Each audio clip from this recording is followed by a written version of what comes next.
é de algo já esperado de acontecer, tomando em conta também que desde o início deste ciclo eleitoral, as instituições da justiça sempre estiveram partidarizadas, sempre a proteger os interesses do partido no poder e não a proteger o interesse público de participação, da integridade e da transparência. Então, não surpreende que hoje tenha sido montado e organizado este expediente, que é um expediente da judicialização da política, é um expediente da instrumentalização da justiça para atender fins políticos imediatos, porque claramente não atendem àquilo que é a necessidade e a urgência de um diálogo nacional transparente, aberto, inclusivo, para que possamos ter paz, estabilidade e progresso no nosso país. Para quem acompanha a política moçambicana, como viemos acompanhando desde 1994, esses expedientes são parte sempre da política em Moçambique, para enfraquecer os oponentes, para colocar os oponentes preocupados em se defender a si próprios, ao invés de participar ativamente da política em Moçambique, a olhar para as acusações que pesam sobre ele e conhecendo a modalidade, o modus operandi do sistema em Moçambique. Isto é claramente para manter o Venâncio em rédea curta, o que significa que, a olhar para as possíveis molduras penais para aquelas acusações, são para retirá-lo da corrida às eleições de 2028 e 2029, mas ao mesmo tempo é para enfraquecer-lhe. Ele tem estado, mesmo depois do fim do processo eleitoral, tem estado a fazer viagens pelo Ocidente, viagens pelo mundo, a fazer política e a participar da política moçambicana, que é isso que os políticos fazem, na verdade. Então, esses expedientes são mesmo para enfraquecê-lo, são mesmo para intimidá-lo e são mesmo para colocar-lhe ali na possibilidade de ser impedido de participar, e até este expediente, na forma e no timing em que ele aparece, pode ser um instrumento para impedir a legalização do partido político dele, que ele tenta fazer isso.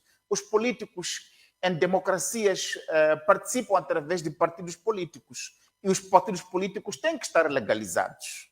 E tendo o expediente no Ministério da Justiça e passando os prazos estabelecidos, este expediente pode exatamente ter esse objetivo de impedir, porque se a pessoa, o líder, está a responder em processos desta natureza, com este nível de gravidade, isso pode ser utilizado precisamente para frustrar este objetivo de registrar o partido político que é constitucionalmente estabelecido na República de Moçambique. Portanto, este é claramente um expediente de natureza política, infelizmente, mais uma vez, se recorre de expedientes para enfraquecer a democracia e para polarizar a sociedade moçambicana.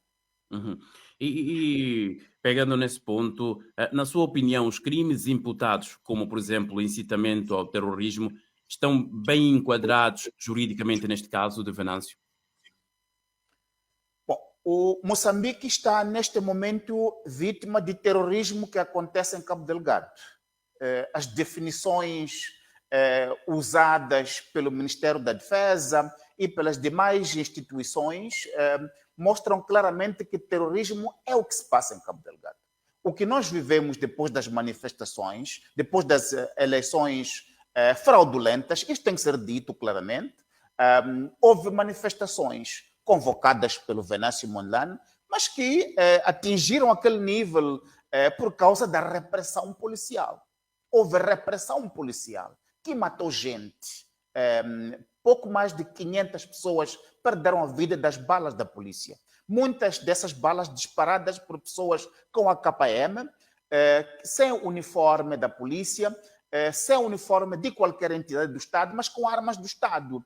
Quem não viu aquelas imagens todas na Eduardo Mondlane e muitos desses sítios onde pessoas que deviam proteger o Estado de Direito Democrático, deviam proteger o direito à vida e os direitos humanos, estavam ali a disparar para matar.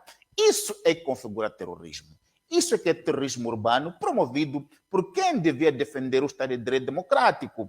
Então, os políticos em situação como esta, como aquela que se viveu, mobilizam as suas pessoas. E essas são encontradas com balas disparadas para a polícia.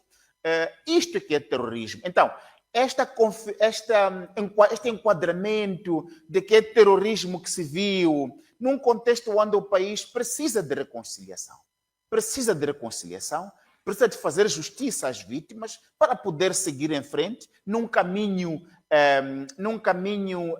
de reconciliação e de consolidação da paz. Bastante infeliz, bastante fora do que se podia esperar estes processos e, sobretudo, este enquadramento. É um enquadramento fora daquilo que é o quadro político de participação, mesmo de manifestações que são previstas pela Constituição da República depois das eleições. Portanto, é bastante forçado este enquadramento de dizer que houve incitação ao terrorismo. E o Ministério Público afirma que Mondlane agiu com plena consciência das consequências dos seus apelos. Que tipo de provas podem sustentar essa intenção do Ministério Público? Bom, não sei, estamos para ver. O Ministério Público elencou na sua acusação, estamos a ler, elementos que diz que consubstanciam a prova, tem inclusivamente prova testemunhal. Isso tudo em sede do julgamento. Diante do juiz tem que ser presente, isso tudo vai ser apreciado.